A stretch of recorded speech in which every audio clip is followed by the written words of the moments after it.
Ja by som vás teraz slušne na úvod oboznámil s našimi produktami alebo službami, ktoré poskytujeme a ktoré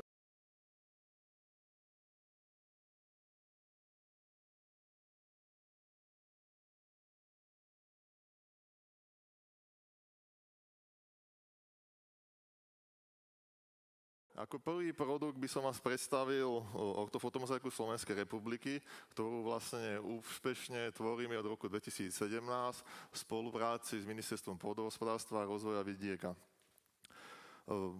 Začal projekt v 2017 a teraz stále úspešne pokračuje. Už začíname vlastne tretí cyklus tvorby, o ktorom vlastne ďalej poviem. Hlavné také ciele alebo dôvody, prečo tento projekt začal, tak bolo jeho použitie na aktualizáciu priestorovej databázy ZBGIS, čo je vlastne náš produkt. Ďalej dôležité je vlastne aj poskytovanie podpory a dotácie v poľnohospodárstve a rozvoja vidieka, Ministerstvo poľnohospodárstva, čo má na starosti. Ďalej NLCčko to používa na monitorovanie a inventarizáciu lesov. A taktiež sa to používa ako základná podkladová vrstva rôznych geografických informačných systémov verejnej štátnej správy alebo pri tvorbe územných plánov, územnom plánovaní a ďaleko veľké využitie to má aj iné. Tu by som vám teraz predstavil, ako vlastne používame ortofotomozaiku my, akým spôsobom na aktualizáciu ZBGISu, údajovej databázy. My vlastne pracujeme už v 3D prostredí na fotogrametrických staniciach, ako vidíte vľavo hore, čiže my zbierame aj výškové informácie o bodoch, ich vertexoch a výškach objektov. Ako na ďalší obrázku vidíte, tá znázorne, akým spôsobom sa vektorizujú údaje, ako sú líniové objekty, cesty, železnice, plošné budovy, mosty alebo nejaké bodové ako železničné priecestie. Taktiež ako zbierame niektoré atribúty pomocou ortofotomozaiky, ako šírka cesty, taktiež výška budov, šírka premostenia. V súčasnosti si už vlastne pomáhame aj produktami leteckého laserového skenovania, ktoré nám umožňujú napríklad spresňovať výšky objektov. Čiže takýmto spôsobom si vlastne každý môže väčšinou v 2D zobrazení zvektorizovať objekty, ktoré potrebuje pre vlastnú mapu, len samozrejme je to v danej presnosti, ktorá tieto údaje poskytujú, čo záleží hlavne na priestorovom rozlíšení a kvalite použitej ortofotomozaiky.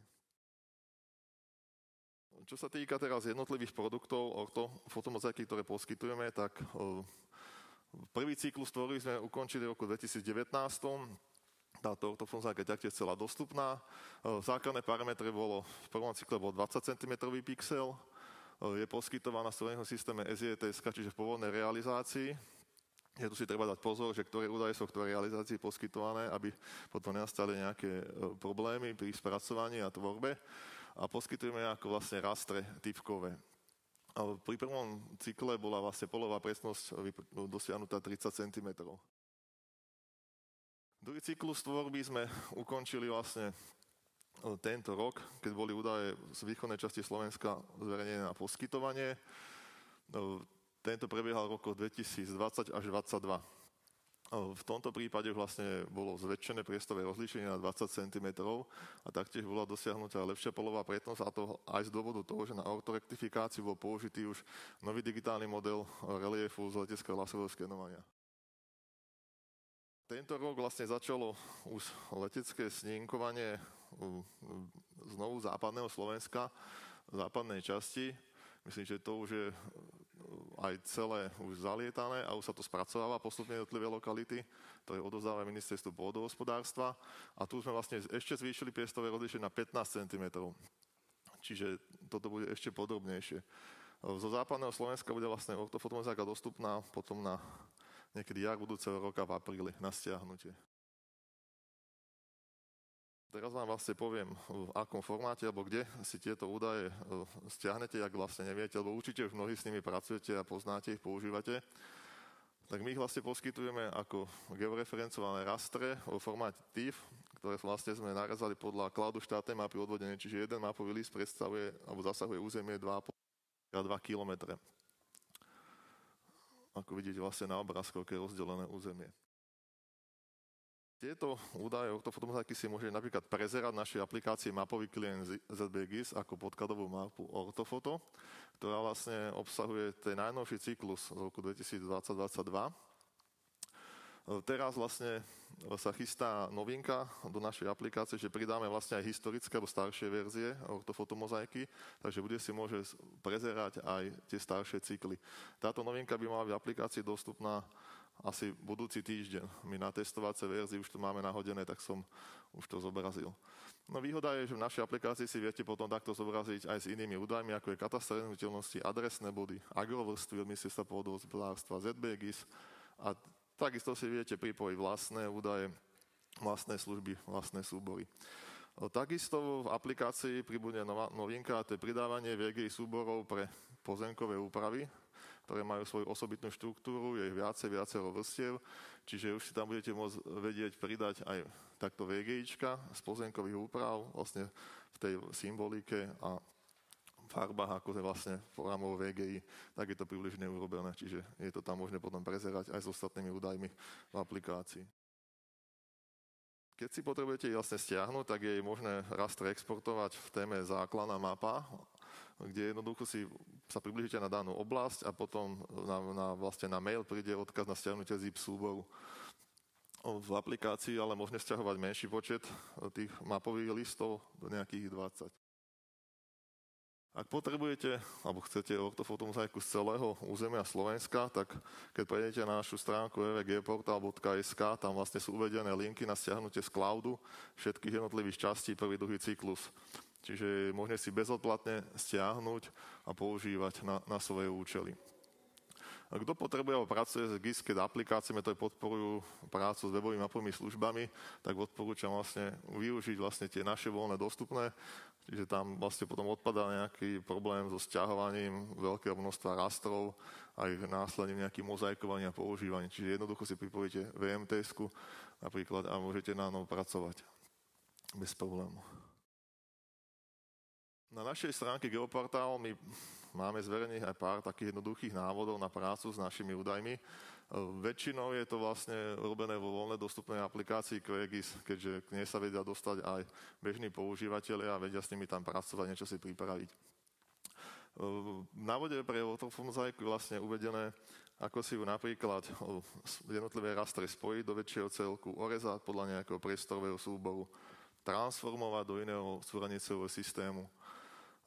Taktiež ako sa dá odstrániť v prípade štvorkanálového rastra s infračerveným pásmom toto pásmo, lebo niektoré CAD aplikácie možno poznačiť, že Kokesh má s tým problém, alebo MicroStation, čiže ako si toto pásmo odstrániť a používať vlastne klasický RGB obrázok. A taktiež je tam uvedené, ako je možné zistiť presný dátum vlastne snímkovania v danej oblasti alebo vyhotovenia snímky.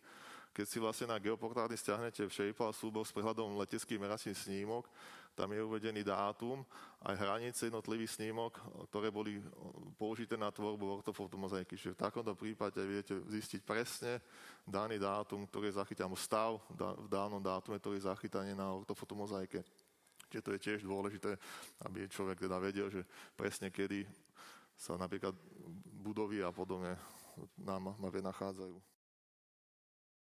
Takisto, teraz novinka, čo mala pribudnúť ďalší týždeň do aplikácie Mapuj klient ZBGIS, je práve možnosť identifikácie dátumu vyhotovenia. Čiže keď si kliknete jednoducho do mapy, tak zistíte dátum vyhotovenia snímky v danej oblasti.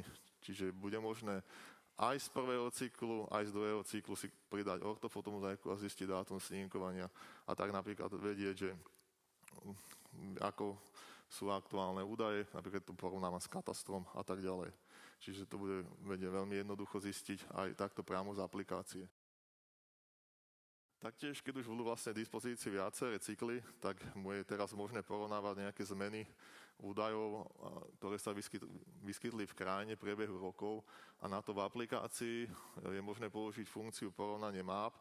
Vlastne po zapnutí si podkladové mapy ortofotov a vrstvy ortofotov tie staršie verzie je možné takou jednoduchou funkciou, takým bezcom porovnávať vlastne, ako sa ortofotomozaika mení v jednotlivých cykloch. Taktiež si tam priložiť nejaké iné vrstvy a porovnávať s tým. Teraz by som vám povedal taktiež niečo o voľne dostupných údajoch v katastre nehnuteľností. Keď teda nie je to priamo zo ZBGIS, lebo Tieto údaje vlastne poskytuje Výskumný ústav geodézie a kartografie. Ak chcete takto dostať voľne dostupné alebo open source údaje katastra, tak slúži na to aplikácia atribúty katastrálneho operátu. V tejto aplikácii môžeme si stiahnuť otvorený formát GeoPatch, ktorý obsahuje vrstvy ako katastrálne parcely CE, zapar a hranice katastrálnych území. Okrem vlastne geometrie obsahujú tieto údaje aj atribúty, ako je číslo parcely, čistolistu vlastníctva, druh pozemku, výmera a taktiež dátum aktualizácie, kedy boli vlastne údaje vygenerované. V tejto aplikácii ale nie sú aktualizované údaje každý deň ako mapom klientovi, kde to ťaháme každý deň ráno zo všetkých správ o katastrálnych odborov, tak tieto sa priebežne tak raz mesačne možno aktualizujú. Čiže stačí si aplikáciu otvoriť, kliknúť do mapy o výhľade katastrálne územie a vlastne na e-mail vám potom prejde GeoPackage na stiahnutie, ktorý si následne môžete napríklad v spomínanom QGISe otvoriť a zobraziť taktiež geometriu, ako aj napríklad atribútovú tabuľku, kde vidíte tie spomínané atribúty, kde si viete napríklad doplniť potom aj vlastný stĺpec, vlastnými poznámkami, vlastnými informáciami. Viete si to nasymbalizovať a taktiež zobraziť napríklad parcelné čísla. Keďže často sa v rámci geodézie pracuje v CAD systémoch, tak je možné si tento GeoPackage aj pretransformovať napríklad do DIZ-ka, či už ste našu konverznú službu, alebo aj priamo využiť QGIS, kde si ako najskôr nastavíte požadovanú symboliku, že farbučiar, prípadne zobrazenie parcelných čísel, a celý projekt vyexportujete do DXF. Máme na geoportáli na to návod a takto vlastne vytvorené DXF si viete otvoriť v AutoCAD, prípadne MicroStation. Čiže máte takto voľné dostupné údaje katastra. Ďalší produkt alebo produkty, o ktorých vám poviem, sú produkty leteckého laserového skenovania. Myslím, o tomto tiež už bolo viacka spomínané a poznáte ich, aj používate napríklad doroby s pozemkovými úpravami, tak my ich poskytujeme aj na tieto účely. Čiže tento projekt, prvý cyklus, takisto začal v roku 2017, podobne ako ortofotomozaika. Vykonávame teda vlastne ako úrad geodézie, v tomto prípade už sami, v spolupráci vlastne s dodávateľmi. Prvý cyklus bol už ukončený, vlastne úspešne tento rok v máji a údaje sú vlastne všetky dostupné na stiahnutie, prezeranie a prácu s nimi. Produkty vlastne, ktoré z tohoto prvého cyklu, alebo vlastne druhého ďalej budú, tak je klasifikované mračnou vodou. V prípade prvého cyklu bola povinná klasifikácia do triedy hlavne ground, terén pre tvorbu digitálneho modelu reliefu a ďalšie triedy už boli vlastne voliteľné, ale takmer zo všetkých tých 42 lokalít máme dostupné všetky klasifikované triedy, čo je vlastne ďalej možné využiť na tvorbu či už digitálnych výškových modelov, alebo špeciálne napríklad na vytvorenie si nejakých jednoduchých modelov budov, stavieb, či už vegetácie a podobne. Ďalšie produkty, ktoré z mračna budov tvoríme, digitálny model reliefu, ktorý vzniká práve z tejto triedy ground interpoláciou. My ho poskytujeme v rozlišení 1 meter na pixel, ale umožňuje vlastne to mračnou vodou, keďže hustejšie spraviť napríklad 20 cm, kto vie, ako si môže vytvoriť kľudne aj sám. Takýto poskytujeme napríklad na pozemkové úpravy s rozlišením 25 cm, ten je podrobnejší.